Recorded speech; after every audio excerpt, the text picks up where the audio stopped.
ng Mark Cafe 5-in-1 plus 1 coffee mix. Ang sarap ng natural! 3 o'clock in the afternoon is the hour of great mercy. At this time, our Lord Jesus Christ died on the cross to redeem the world. Let us now pray the 3 o'clock prayer. You died, Jesus, but the source of life flowed out for souls, and the ocean of mercy opened up for the whole world. O fountain of life, immeasurable divine mercy, cover the whole world and empty yourself out upon us. O blood and water, which flowed out from the heart of Jesus as a fountain of mercy for us, I trust in you. Holy God, Holy Mighty One, Holy Immortal One, have mercy on us and the whole world.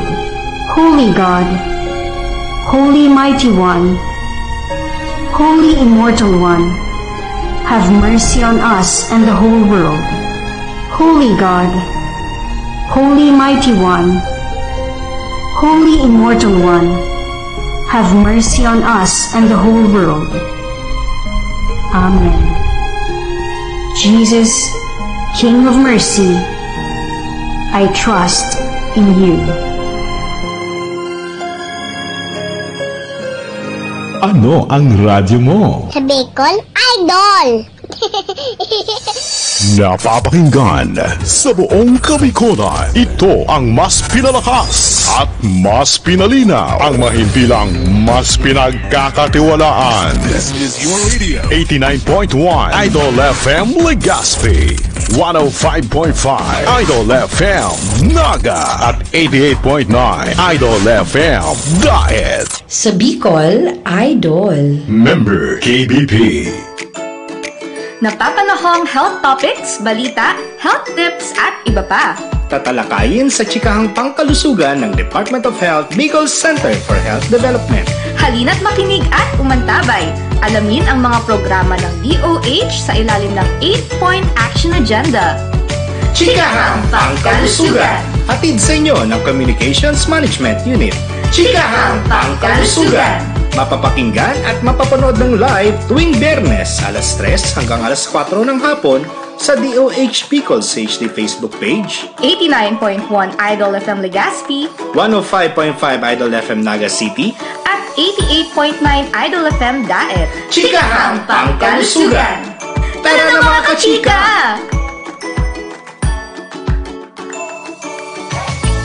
Alright, magandang hapon mga kachika. Alas 3 na, halina tayo'y magchikahan. Dito sa programang maghahatid ng mga kaalaman sa larangan ng kalusugan. Hatid sa inyong ng Department of Health Bicol Center for Health Development na pinangungunuhan ng aming Regional Director na si Dr. Rodolfo Antonio M. Albornoz. At ng aming Assistant Regional Director at Communications Management Unit Head, Dr. Rosa Maria Birimpilio.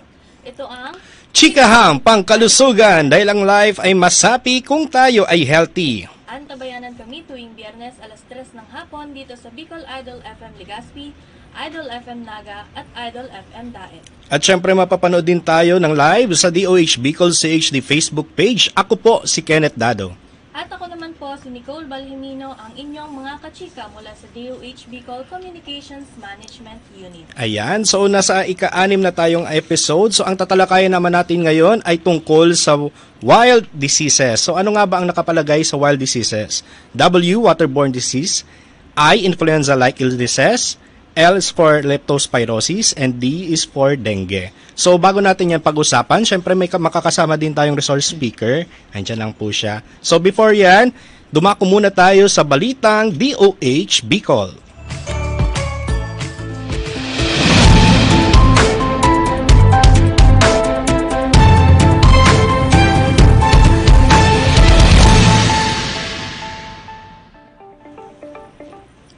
Mga residente ng Bulusan or mga residente ng Bulusan, Sorsogon, isinulong ang environmental health sa paggawa ng obra na gawa sa recycled materials.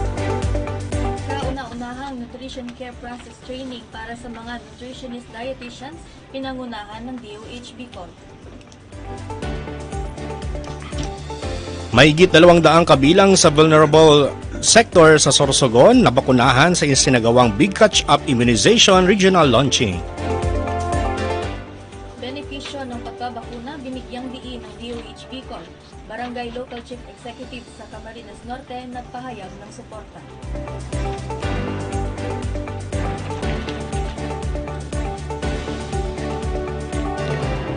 Narito ang mga detalye ng mga balita.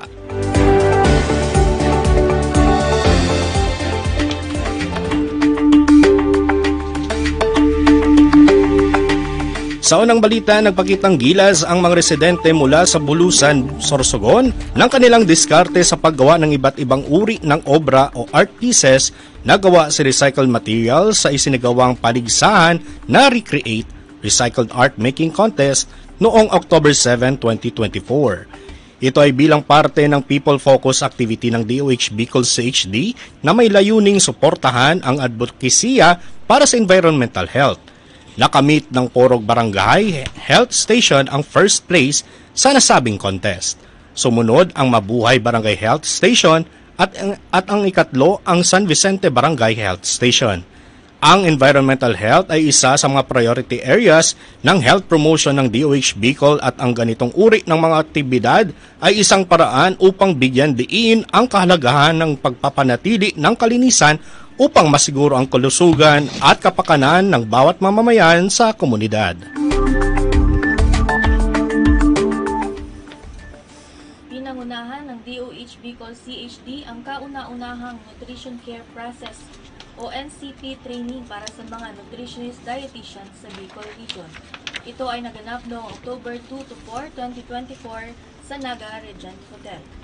Layunin ng nasabing training na mabigyan ng panibagong kaalaman at kasanayan ng mga dumalo mula sa iba't ibang ospital sa mga probinsya ng Albay, Camarines Sur, Camarines Norte, Catanduanes, Masbate at Sorsogon. Ang mga kalahok ay inaasahang mangunguna sa pagpapabuti at pagpapalakas ng nutrition services sa mga ospital sa rehiyon.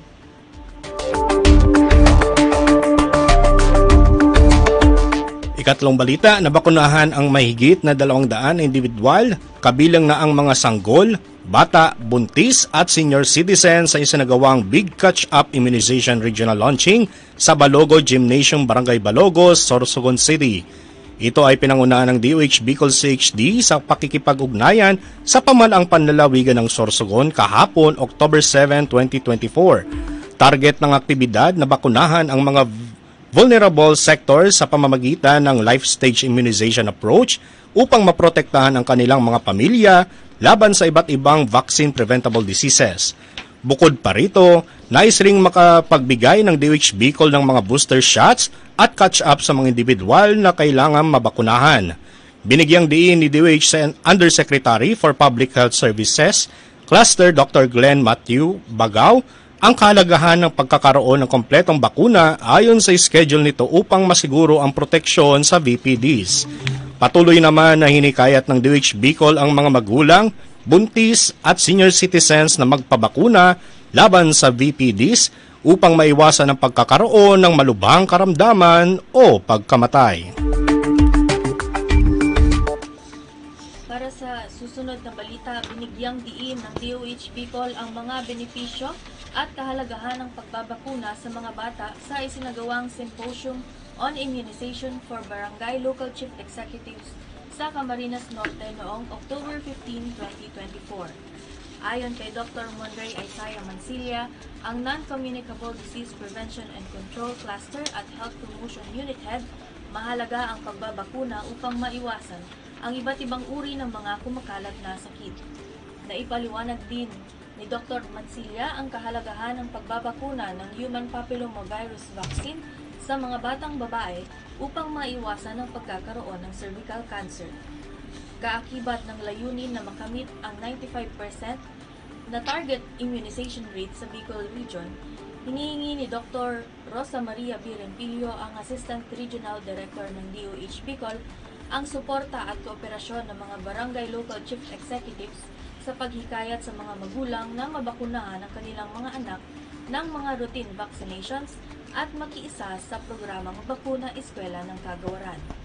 Matatandaang nagsimula ng programang Bakuna Eskwela ang Kagawaran ng Kalusugan Bicol ngayong buwan ng Oktubre upang mabakunahan ng booster doses sa mga bata sa grade 1 at grade 4 laban sa measles, rubella, tetanus at diphtheria. At ang mga batang babae naman sa grade 7 laban sa human papillomavirus o HPV at cervical cancer.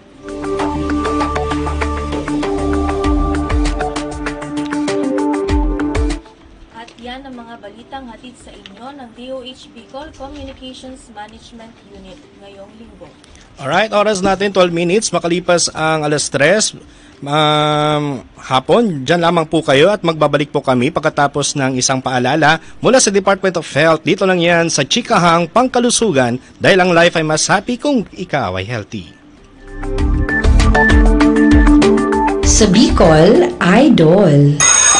Mga kababayan, ang pagbabakuna ay subok, epektibo at ligtas na proteksyon na ating katawan laban sa mga sakit. Kaya naman, simula sa ika-7 ng Oktubre, sa pagtutulungan ng Department of Health at ng Department of Education, maaari nang makapagbakuna ng libre sa mga pampublikong paaralan. Hindi lang ito para sa ating mga anak, kundi para rin sa karamihan. Sa isang bagong Pilipinas, bawat buhay mahalaga.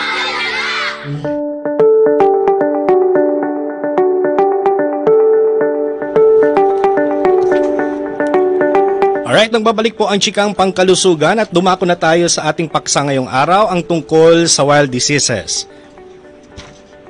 Ayan, magandang araw po sa inyo, Dr. Mildred. Ayan po. Upang magbigay ng karagdagang kaalaman sa mga wild diseases, kasama din natin ngayon ang Medical Officer 3 at Food and Waterborne Diseases Prevention and Control Program Coordinator. Walang iba kundi si Dr. Mildred Chanes. Good afternoon, ma'am. Good afternoon. Yeah, thank you very much po sa pagpapaunlak ng aming imbitasyon na makasama ka dito po para mapag-usapan natin ang about sa wild diseases. So, Dra Mildred, ano nga po ba ang mga wild diseases po? Yung yung wild diseases, yung stands po siya sa acronym na yung sa W po natin, yun yung mga waterborne diseases. Tapos yung I po, di ba yun yung influenza-like illness. Yung L naman po, yung leptospirosis, and D, yung dengue po natin. So usually po, yung wild diseases, siya po yung mga diseases na nakikita natin tuwing maulan na. Tag-ulan. O tag-ulan talaga po siya. Lalo na po ngayon na medyo nakakaramdam na tayo ng tag-ulan, minsan nga bumaba na din sa atin. So, prone talaga tayo sa mga ganitong diseases po. Opo. Ayan. So, Dra, ano nga po ang pangunahing sanhi ng pagkakaroon ng waterborne diseases? Yung sa waterborne diseases po, ang usually po na na kumbaga cause po niya is yung mga madumi or kontaminado po na tubig. Usually, inumin na tubig po siya. So, diba po yung mga infection po natin na nagkukos po ng yung mga diarrhea, yung mga waterborne diseases natin, is nakukuha po siya sa kung yung tubig na inumin natin ay kontaminado po ng dumi ng tao. Usually, yun po talaga yung niya. So, So dito po pala, hindi lang po siya sa dumi ng kapaligiran, kahit din po pala sa mga dumi ng tao, na din po siya itong mga waterborne disease. Opo. Ayan, nabanggit niyo po, Dra, yung isa sa mga halimbawa ng waterborne diseases. So ano pa po yung iba pang uri ng mga waterborne diseases na pwede po nating makuha? Yung usual po natin yung cholera, yung typhoid fever, yung dysentery, yung amoebiasis. Yung po natin, yung kumbaga, isa sa kailangan po nating matandaan is si cholera. Kasi si cholera po, yun talaga po yung nakakamatay po. As compared po dun sa ibang mga waterborne diseases po natin. Kasi si cholera po, siya po talaga yung pag nagkaroon po ng cholera, halos 2 to 3 hours lang po, pwede na pong mamatay yung isang tao, lalo na po pag sanggol or baby, kasi mag-lead po siya dun sa dehydration po na tinatawag parang natin. Parang uubusin yung tubig sa katawan mo. Ganun po ba yan? Kasi parang pag diarrhea po kasi, ang lalo na yung cholera pala, is yung pinaka-sintomas niya po is yung pagtatain niya is tubig talaga, yung parang hinugas ng bigas po, yung itsura niya. Tapos talagang hindi siya masakit po. So kumbaga, iyan po yung kumbaga kaibahan niya po sa mga usual po natin na diarrhea, kasi yung usual po natin na mga na mga diarrhea po natin is talagang di ba masakit po yung Masakit, tiyan, opo, tapos opo. yung dumi po, talaga yung usual nakita natin na Opo. kulay ng dumi natin. Opo, opo. Yung mga brown or Opo. minsan green, yellow, ganun. Tapos, kumbaga, ito naman po, pag si cholera po, ang mapapansin po natin is parang hinugas ng bigas. So, talagang tubig po Ay, siya. tubig talaga. Dire-diretso po talaga siya. Tapos Ay, talagang sige kaya po. po yung ibang tao, pag hindi po siya naagapan, namamatay po talaga. Kasi talagang, kumbaga, madaming tubig yung nailalabas. Na Opo. talagang Dehydrated madadehydrate talaga po. Ay, ganun pala yun. Kasi akala po namin, Dra, kapag nag-LB, pasintabi po sa mga nag-i-snack po dyan, kumakain po.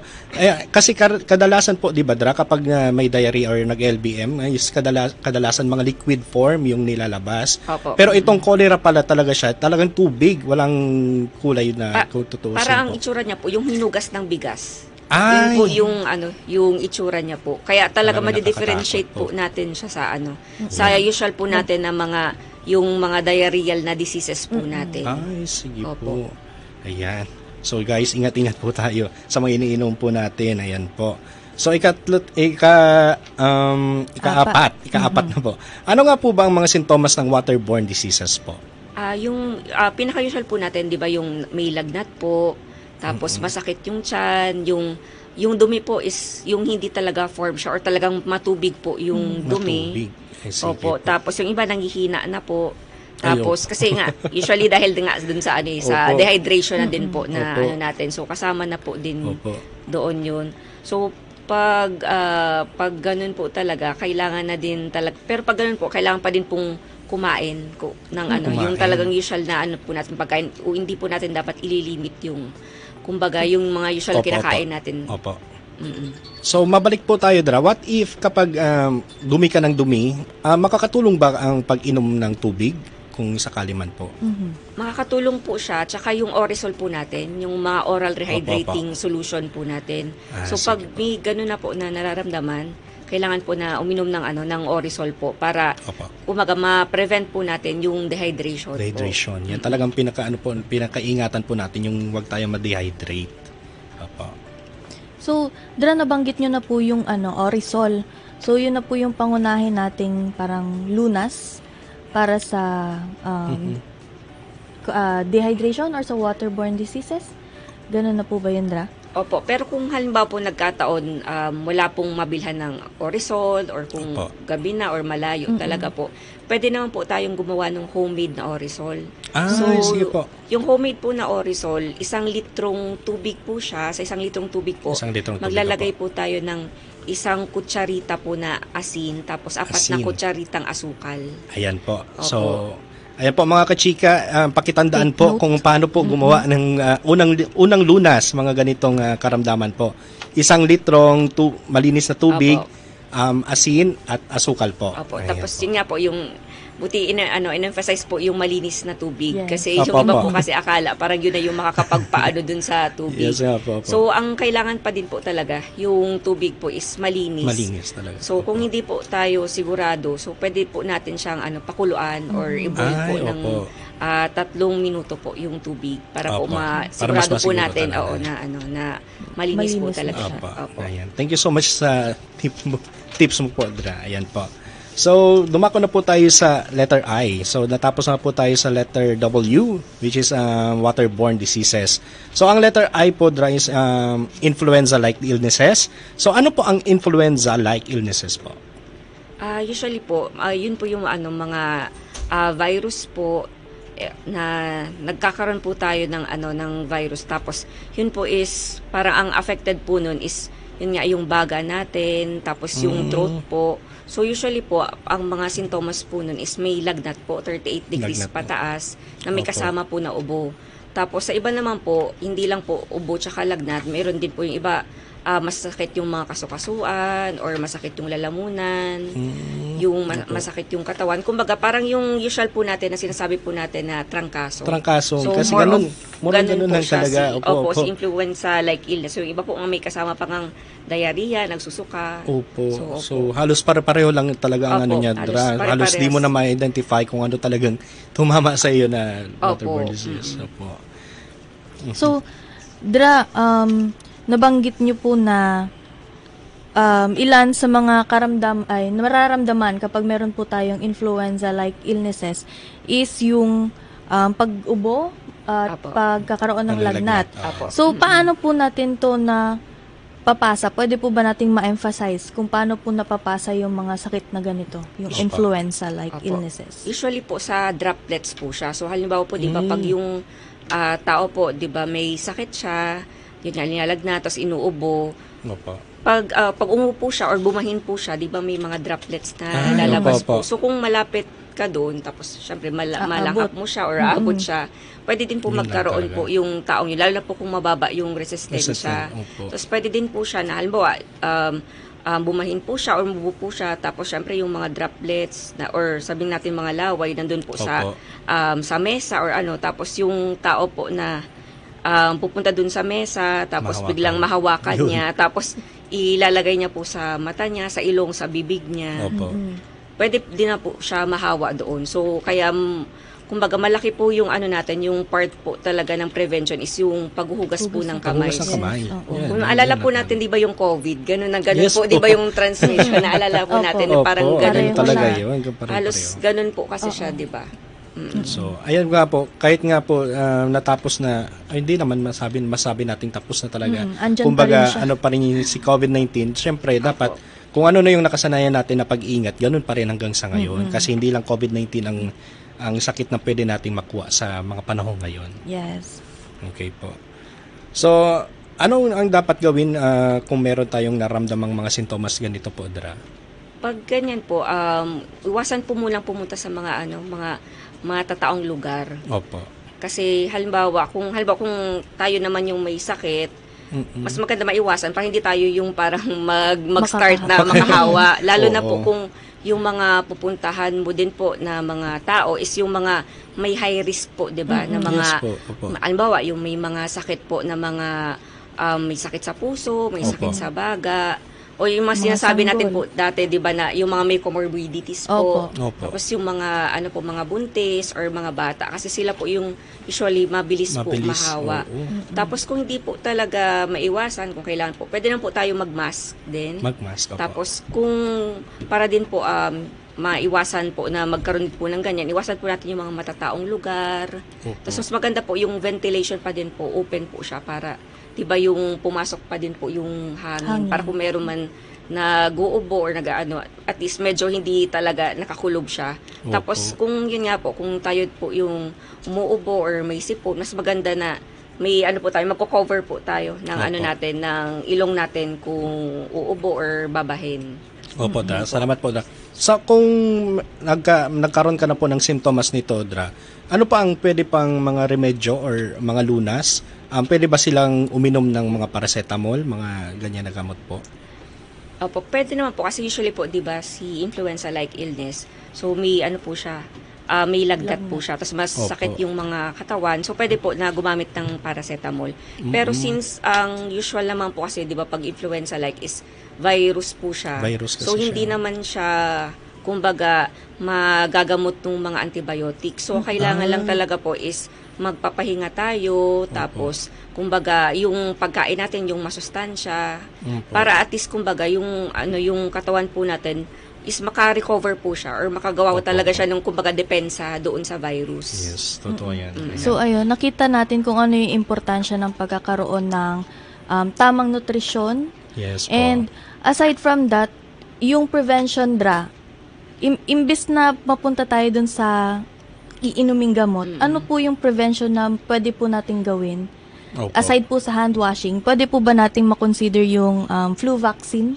Opo, pwede po siya na may yung flu vaccine kasi parang isa siya sa kumbaga pwedeng makatulong po na hindi po tayo magkaroon ng influenza. Lalo na po sa mga kumbaga senior citizen na kasi sila yung pag tinamaan kasi sila ng trangkaso or ng flu is usually mas malala yung nagiging resulta as compared po sa atin na yung adult na medyo yung immune system is mas kumbaga mas malakas pa. Opo. So yun nga, flu vaccine sa yung dito po sa atin may programa po tayo, alam ko sa DOH na bakunahan ang mga nasa vulnerable sectors tulad po ng mga bata at kasama na po doon ang mga senior citizens. So baka meron po tayong available na flu vaccines sa mga RHUs po natin. Pwede po nating bisitahin yon at para maiwasan po natin yung mga ganitong uri ng sakit. Opo. Tsaka yung ko lang po, dagdag ko lang po kasi usually po kasi 'di ba magsa-start siya as yung influenza or flu. Pero yung iba po kasi nagpa-progress siya na magkakaroon ng bacterial sa pneumonia, ganun. So makakatulong din po yung pneumococcal na vaccine lalo na din po dun sa mga senior citizen. Opo. Ayan. Kaya as much as possible, kung meron naman tayong supply ng vaccine, magpabakuna na po. Opo. Kasi prevention is better po talaga than cure. Yes. Hindi mo na kailangan magtimpla ka pa ng mga tubig, asin at asukal kung ikaw ay bakunado po. Opo. Tsaka may naman po sa mga health center naman po usually.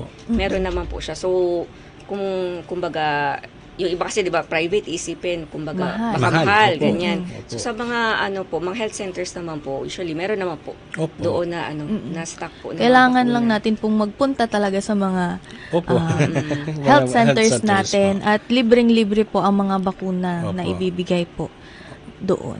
Yan. So natapos na po tayo sa letter I, Dra. So, kung may mga katanungan po kayo, kung may mga gusto po kayong i-comment lang po dito lang sa Facebook page ng Idol FM at ang Facebook page ng DOHCHD. Ayan.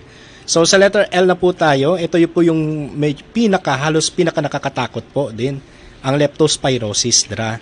So, ano po ang leptospirosis? Siya po yung sakit na kumbaga sanhi po siya ng leptospira po.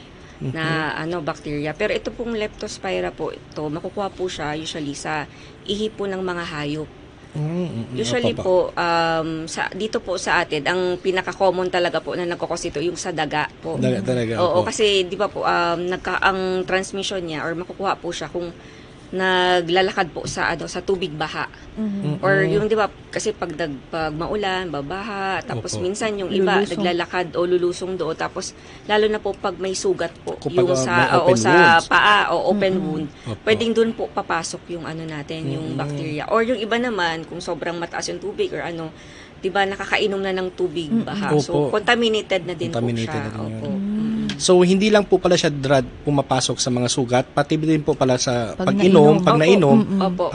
Pwede nga po siya na sa ilong, tapos sa mata. Kasi pa yung mga yung may mucous membrane na sinasabi. Pero ang pinaka-usual po kasi talaga, syempre kung makainom or yun nga, sa sugat, sa open wound po. Lalo na ngayon, kasi may mga instances na binaba din naman tayo. Minsan may mga wala na tayong ibang choice kundi lumusong sa baha. So ang mas okay sana Dra kung pag ganitong panahon na ng tagulan, magpasiguro din ng mga bota. Opo. Para mas secure talaga tayo sa mga baha, lalo na sa mga ihi ng daga. Opo. I-clarify ko lang Dra, lahat ba ng ihi ng daga is contaminated na leptospirosis? Hindi naman po. Pag infected lang po mismo yung daga nung leptospira po na kumbaga kung sila mismo yung may dala nung sakit. Tapos yung ihi nila yung mako-contaminate dun sa kung lulusong sa baha. Dun lang naman po siya. Pero hindi naman lahat. Pero natin na hindi naman natin malalaman kung contaminated yung daga, di ba? Hindi naman natin malalaman. So, kailangan talaga, kumbaga, prevention talaga po. So, yun nga po ang natin talaga, prevention is, kung kaya lang naman, wag nang lumusong sa tubig baha. Opo, Dra. Alam naman natin ang mga Pinoy talagang talaga masayahin. Kahit binabaan na, talagang masayahin pa rin. Yung iba nga, naliligo. Naliligo. Yung sa nakita ko po yan nung bina sa ibang lugar. Ayan, talagang nagsuswimming pa sila. Ayan, sabi ko, my God, ang dito, ingat sila sa mga leptospirosis, mga waterborne diseases. Kasi mahirap na. Mahirap talaga kapag tayo nagkasakit. Ayan. So, bukod Dra sa mga sugat o sa pag-inom, naipapasa po ba ang leptospirosis from human to human? Ay, hindi naman po. Doon talaga po yung pinaka-main po niya na na transmission po niya. Pero yun nga po, kung halimbawa halimbawa yung sa inumin na tubig, na-contamine na po ng tubig baha or kumbaga yung ihi nung infected po na hayop, pwede po talaga din siya makuha po doon. Pero important po na natin na yung mga tubig na nakukuha natin sa gripo is pwede ding makontaminate nun kasi dumadaan din siya sa lupa. Opo, pwede yung mga tubo ng tubig natin sa gripo, right? Yung mga pudra. Importante yung pag-filter, I think, ng mga tubig at pagpapakulo ng mga tubig kahit po galing siya sa gripo na. Para sa impormasyon na din po sa lahat, Dra, ligtas pa ba ang pag-inom ng tubig sa mga gripo? Sa tingin mas po, maganda pa din po na na ipakulo na lang po natin. Ipakulo na lang talaga. Mag-boil na lang po tayo para sigurado. Kasi hindi na po natin ngayon alam kung talagang ligtas siya. Lalo na po na, minsan kasi, lalo na pag maulan, kahit na hindi maulan, hindi mo pa din po sigurado kung kung ligtas pa din po siya. So, usually po, ang ginagawa po natin, di ba, iba, kung may budget naman, nagpapadeliver yung mga sa refilling station. Pero kung nagkataon na wala or hindi available yung mga ganun sa area, so pwede naman po na magpakulo po ng tubig. Ayan, kasi mahirap na po talaga. Ayan, yun ang susi, Sir Kenneth. Magpapakulo ng tubig. Naranasan mo na ba, Ma'am Nick, yung yung liligo ka na sa umaga tapos makita mo yung tubig, minsan mabuhangin. O minsan nagiging kape na. Di mo malaman kung kape o iced tea, minsan yung tubig. So talagang di natin masasabing safe pa talaga yung mga tubig na nainom natin sa gripo. So sa leptospirosis pa tayo. Yes, leptospirosis pa tayo, Sir Kenneth. So balik tayo sa leptospirosis. Balik po tayo sa leptospirosis. Ayan. So Dra, pag meron na po tayong leptospirosis, ano po yung mga mararamdaman nating sintomas? Usually po, may lagnat din po. Tapos yung iba po, yung mata, namumula yung mata, tapos yung iba naman naninilaw yung balat. Tapos yung iba sumasakit po yung binte, masakit yung mga kasukasuan, tapos yun nga, yung lagnat para nagkakaroon po ng yung nanginginig or nagkakaroon po ng chills. Yung iba nga po nagkakaroon pa din ng ng diarrhea pa din po. So halos pare-pareho yung mga symptoms. Pareho lang talaga ang mga symptoms po. Pero ang mas mapapansin po natin dyan na parang kakaiba po kay leptospirosis is yun ngang, kumbaga naninilaw po yung balat. Yun parang, tapos yung binti po talaga, yung leg, parang sumasakit po siya. Parang yun yung pinaka-focus ng sakit maliban sa masakit din po yung buong katawan. Tapos may lagnat po. Sa paa ang focus pag leptospirosis? Sa binti or sa leg po. Okay. Ngayon ko din po yan nalaman, Dra, na pati yung balat pala. Kasi akala ko po, Dra, ang balat kapag naninilaw is for hepatitis. Usually po kasi, sir, pag leptospirosis, ang niya, isa sa kumbaga komplikasyon niya is nagkakaroon po ng sakit din sa kung natatamaan po yung atay. So pag ganun na po kasi tatamaan na po siya, mapapansin po yung iba naninilaw na po siya o nag-yellowish or jaundice po na tinatawag. Tapos ang iba din pong complication po kasi ni leptospirosis pati po sa bato or sa kidney din. So madami siyang kumbaga complication, kaya kailangan po talaga siyang maagapan. So kung mapapansin niyo po, lahat naman ng mga sakit natin talaga, kailangan talaga maagapan para wag na po tayo umabot dun sa mga komplikasyon po. Pahabol ko lang po, Dra, paano kung may komplikasyon na tayo, nagkaroon na tayo ng komplikasyon sa leptospirosis? May gamutan pa po bang pwedeng makagamot dito? Or may mga akbang pa ba para magamot itong sakit na ito, ma? Opo, po siya, kailangan po kasi antibiotic talaga po. Antibiotic. So, kung depende sa kung paano siya yun, kung na-cut siya na medyo pa-umpisa pa lang naman po. So, pwede naman po na mag-umpisa ng antibiotic. Usually talaga po, pag ganyan na sakit, sa ospital na po talaga siya. Kasi magsasart po siya ng yung sa swero na intravenous na antibiotics. Tapos, i-monitor na kung talagang maging okay hanggang maging siya, yung tableta na or oral na antibiotics. Ganun pala yun. Pero i-monitor pa din po siya. Kasi kung may iba pang mga complications, mga ganun. So, sana po hindi na ipaabot sa sa ganun talaga po na situation. Kasi nakakatakot po kasi talagang nagkakaroon siya ng komplikasyon. So, kahit na pong parte ng katawan mo pwede nang madamay, lalo na yung atay. Kasi akala ko po talagang atay is for yung kung ano lang yung kinakain mo. Yun pala yung Pati din Parang pala sa kinabahan tubig. ka, Sir Kenneth. Hindi Parang naman. nakita ko napahawa ka Maingat sa naman ano ako. sa tiyan mo kanina. Maingat naman ako. Di pa naman ako naninino. So, ayan, kaya ingat-ingat din po tayo. Lalo na po sa mga, hindi naman sa kung kumakain tayo sa mga labas-labas, syempre, i-check din natin kung paano po na-prepare yung mga iniinom natin dyan sa labas. Saka, yun po, i-ano ko lang din po, yung di ba po, ang alam natin si leptospirosis po talaga is, yun nga, usually sa baha. So, kailangan po talaga, lalo na pag alam naman natin na may sugat tayo, so, kailangan talaga po na, kung kaya naman na wag nang lumusong, mas maganda. Mas Pag hindi maganda talaga sana po. kaya, at least po naka-bandage or parang Bandage. naka-dressing yung sugat. yung sugat, tapos magbo-boots pa din po, magbobota Opo. pa din po. Para kumbaga double protection na hindi siya pumasok doon. Tapos pwede naman po mag-doxycycline po after. Pero ano po Opo. yun, yung doxycycline po, ano po kasi siya, kumbaga gamot siya na kailangan po ay may reseta ng doktor. Usually po, pwede po siya pag after po na lumusong talaga sa baha. Opo. Within 24 to 72 hours po, i-assess po kasi yan ng doktor kung talagang kung talagang low risk, moderate or high risk. Opo. Pag low risk po, ibig sabihin po parang once lang siya na Once lang. lumusong or talagang hindi ganun kaano yung exposures, wala naman siyang sugat. Ang ginagawa po doon, binibigyan lang po siya ng doxycycline na tableta. Doxycycline. Na single dose, isa lang po siya. Opo. Tapos pag moderate naman, usually ang moderate po, yun yung may sugat na po siya. May sugat siya, tapos nagkataon lumusong din po siya sa baha. Opo. Binibigay po yun 3 to 5 days si doxycycline. Opo. Tapos yun naman po masasabi natin na high risk is yung continuous po siya na Continuous na. sabihin natin na naka more than 2 times siya na Lusong sa expose, baha. Opo. tapos naglalangoy pa siya sa baha with or without po may sugat, considered po siyang high risk. Pag ganun po, Opo. weekly po hanggang matapos yung exposure niya, binibigyan po siya ng doxycycline. Pero hindi po siya dapat kumbaga, ang tawag doon, mag-self-medicate. Oo, kasi nga po si doxycycline po ay kumbaga may RX siya na gamot. So kailangan po magpa-check po sa sa doktor po. So kung alam natin na lumusong tayo sa baha, natatakot tayo, pwede naman po tayong pumunta sa pinakamalapit na health facility, health center. Opo.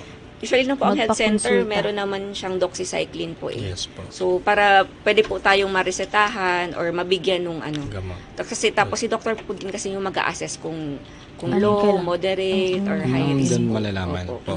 Kasi minsan ang panahon hindi natin matansya. Kasi halimbawa ngayon, mainit, tapos mamaya ulan na lang babaha.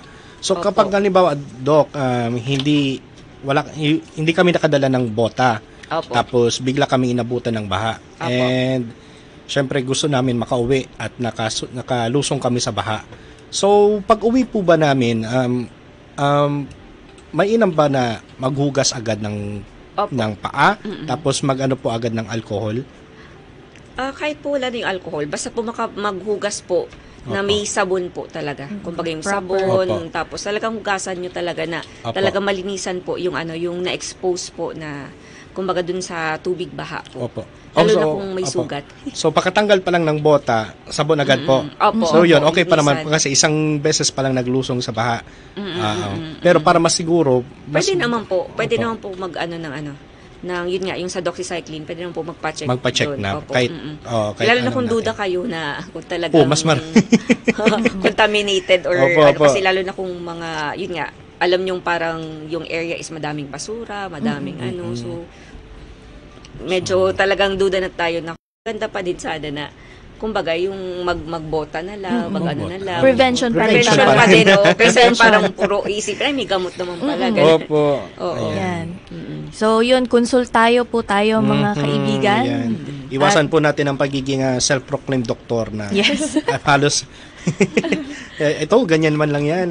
Punasan mo lang yan, okay na yan. So, iwasan na po natin yan. Dapat sigurado tayo all the time. Yes, kasi pwede siyang mag-cause ng another gastos na naman. Gastos. Kasi kung Yun. mali pala yung gamot na nabigay, tapos may ibang effect sa'yo, Yan. Oo. gagastos ka na Allergies, naman. mga lagi Oo, na. okay. Or masobrahan, ma-overdose. Opo. Overdose. Mas malaking problema po yun, Dra, di ba? Yan. Yan.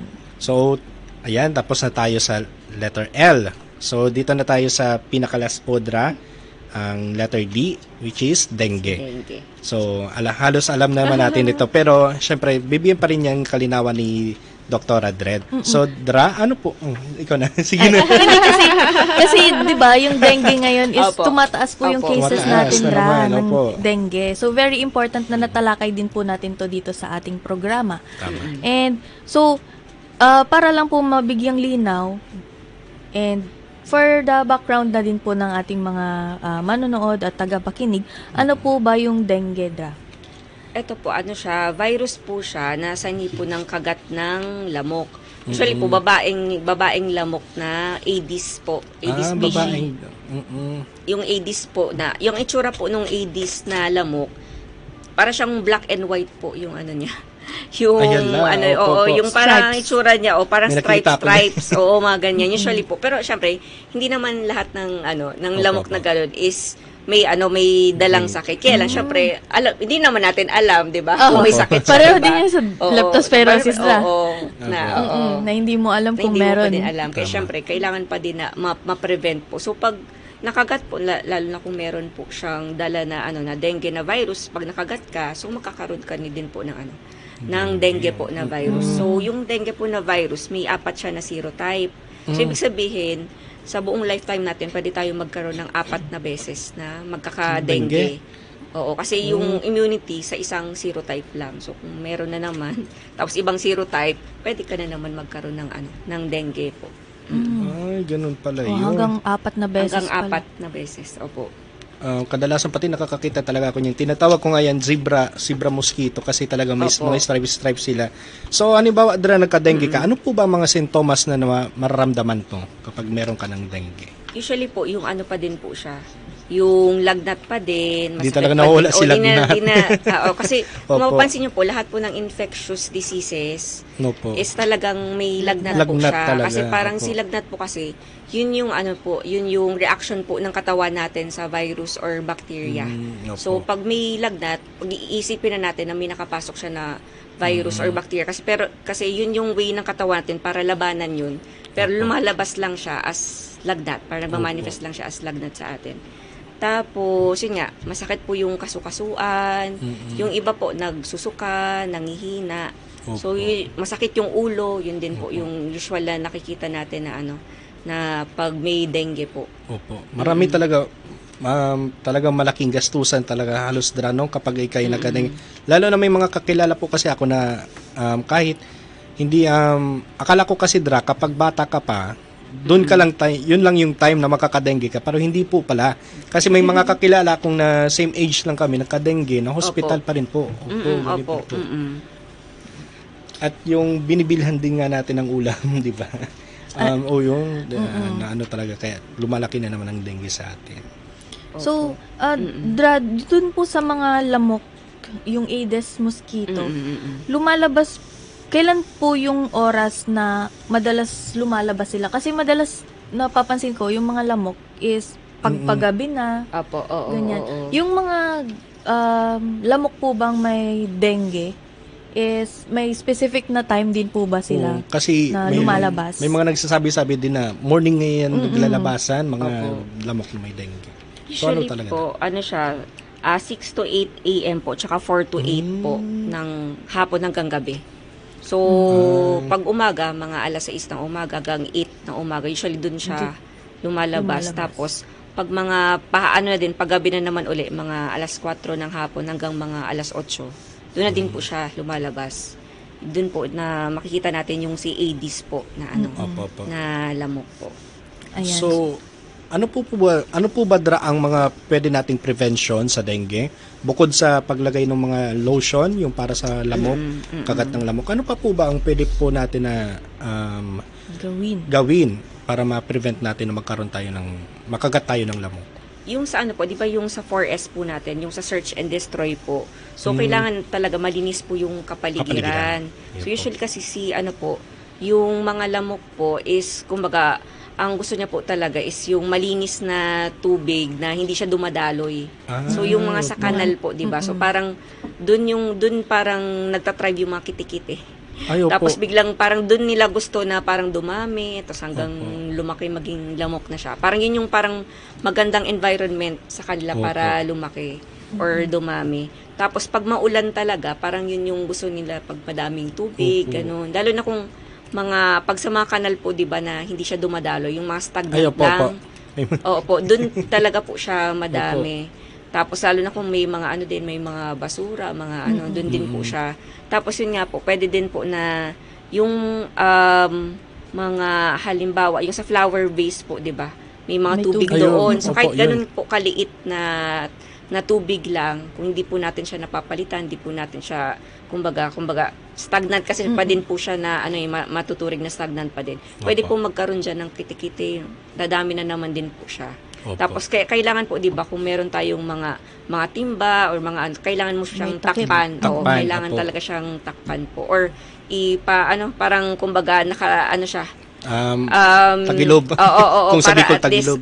Para at least hindi siya yung parang pag maulan, na naman siya ng tubig doon. Doon na naman siya mag-iipon ng tubig. Tapos kung nakatiwangwang lang siya, doon na naman magsa-start po yung dadami po yung lamok po.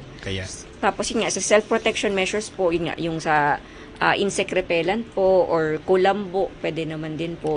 Kumbaga, para ma-protect lang po na hindi tayo makagat.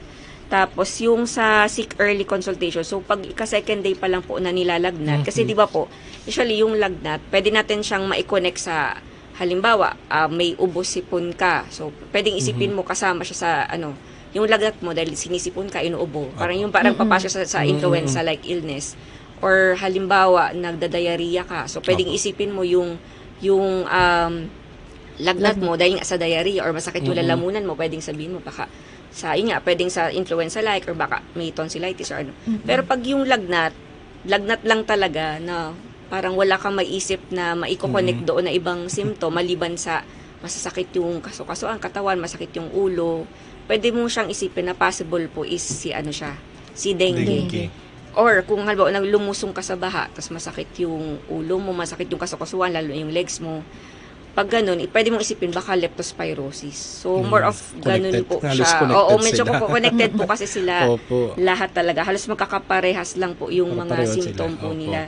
Tapos yung pinaka-last po natin sa 4S po yung say no to indiscriminate fogging. So, ibig sabihin po, magpa-fogging lang po tayo pag talagang may outbreak na. So, hindi po agad-agad na magpa-fogging. So, pag mga ganyan po na parang, yung isang lugar po is medyo dumadami na yung kaso, sabi natin parang nagkaroon ng clustering, is kumbaga maganda talaga po na magkaroon clean up drive talaga po siya. Yun yung pinaka maganda po talaga na gagawin ng community po. Lalo na yung mga nakaimbak po na may mga tubig-tubig. Or yung pag nakita nila yung mga kanal nila hindi na dumadaloy. So parang lilinisan po talaga. Yung iba nga po kung meron naman may sumi-larvae, parang larvicide po siya. Nilalagay po siya dito sa mga kanal-kanal para mag-ano po siya. Kumbaga, kung may mga kitikiti doon, namamatay siya. Pero syempre, dapat malinis muna. Hindi pwede maglalagay-lagay ka lang doon tapos hindi ka man naglilinis. Babalik-balik lang din po. Talagang pinakaano po talaga niya is yun nga po, malinis talaga po yung kapaligiran. So, clean up drive po talaga. So, dito sa dengue drum, meron po bang gamot na pwedeng inumin? Halimbawa, medyo mild pa man yung symptoms mo pero parang nakaka-feel ka na parang dengue. Meron ka bang pwedeng inumin na gamot? Pag po kasi, ang dengue po kasi, since virus nga po siya, parang kapares po nung yung iba na mga virus natin, viral na infection natin ng mga sakit. Kumbaga, ang mga gamot lang yan is parang connected po sa symptom. So, halimbawa, kung may lagnat ka po, tapos masakit yung katawan, pwedeng paracetamol lang talaga po siya. Tapos, makakatulong din po yung hydration. So, inom din po ng madaming tubig. Tapos, pahinga pa din po. Tapos, yung balance na diet natin or nutrition po natin. Same po siya nung sinabi ko sa influenza-like illness. Kasi virus po siya . So, parang papalakasin mo lang yung immune system mo na para mag-ano po siya talaga. Para, kumbaga, maka-defend po para siya. Para may panglaban yung katawan. Pero maganda pa din po na kung talaga nag-iisip po tayo ng dengue, sa ika-second day pa lang po na may lagnat, maganda po na magpa-konsulta na po kasi ang reason po nun is may dengue NS1 test po kasi tayo na tinatawag. So si dengue NS1 test po usually po as early as second day hanggang usually mga 5th day makikita pa po siya sa dengue NS1 kung may dengue ka po. So pag nalaman po kasi na may dengue, lalo na kung yung symptom hindi naman ganun kalala or mukhang sa assessment naman ng doktor is pwede naman umuwi or outpatient, papauwiin naman po. Pero usually po, pag talaga nakita na dengue po siya, every 24 hours po, magmamonitor po siya ng CBC or yung complete blood count po, para lang po ma-make sure na hindi bumabagsak yung platelet po natin. Kasi pag once po kasi na talagang totally bumagsak po siya si platelet, yun na po yung nakakaroon ng mga komplikasyon na nagdudugo po, yung kumbaga nagdo-nosebleed po, mga ganon. Or halimbawa, yung dumi po is parang na siya, dark na po siya or maitim na, pwedeng isipin na baka na siya, parang gastrointestinal bleeding na po. Complication na naman yun. Complication na po siya, tapos sumasakit yung tiyan. Di ba, yun yung tinatawag natin na parang dengue fever with warning signs na po siya. So, kung mapapansin niyo po, dun sa mga nagkaroon na po ng dengue, di ba po, ang binibili ng doctor is, kumbaga, avoid dark-colored foods. So, di ba, kaya po sinasabi na avoid dark-colored foods, kasi po, para ma-make sure po na yung pag nagdumi ka na maitim or dark is hindi po dahil sa kinain mo. Pero baka yung pala nakaka-bleeding ka na pala. Pwedeng hindi ka nagkakaroon ng nose bleeding, pero yung pala GI na pala, gastrointestinal na pala talaga, yung sikmura mo na pala talaga or yung intestine mo na pala talaga. Yun na po talaga pala yung problema. So kaya may ganun po siya. So in short po, kahit po pinapauwi po kasi ng doktor, once po na sure, kumbaga nakita na dengue, kahit pinapauwi, dapat po bumabalik pa din. And talagang kung sinabi po ng doktor na magpa-CBC or pakuha po ng dugo, pa-test, na every 24 hours or every 48 hours, susundin po talaga siya.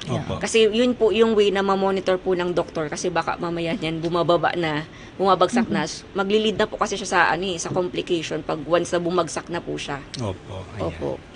So, important na makikinig po tayo at maniniwala sa mga sinasabi ng doktor kung gusto po nating gumaling. Wag po tayo maniniwala sa mga doktor-doktoran dyan. Dapat sa doktor talaga. Ayan, maraming salamat po, Dra.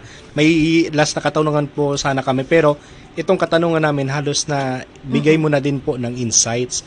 So ayan po mga kaibigan, mga kachika, 6 minutes bago sumapit ang alas 4. Ayan, para mag-overtime tayo. So hindi na po tayo wag na tayo commercial break. So dako na po agad po tayo sa Fact or Myth Fact or Myth. segment. Okay po. Sige, simulan mo na po, Ma'am Nick. Ayan. So ang una po nating myth or fact na statement, ang madalas na paglilinis at pag-aalis ng mga tambak na basura sa kapaligiran ay nakakatulong sa pag-iwas sa mga wild diseases. Is that a fact or a myth? Fact po, kasi kumbaga talagang kailangan po talaga natin na malinis yung kapaligiran. Kasi 'di ba yung kung mapapansin po natin, interrelated po siya, hindi lang siya sa dengue. Lahat po 'di ba, si waterborne, ganun din. Important lahat. Sa lepto, sa dengue, parang halos lahat po kailangan malinis talaga po yung kapaligiran. Tama. Opo. So pangalawang myth or fact, Dra, ang pagkakaroon ba ng pag-iimbakan ng malinis na inuming tubig ay nakakatulong sa pag-iwas sa mga waterborne diseases?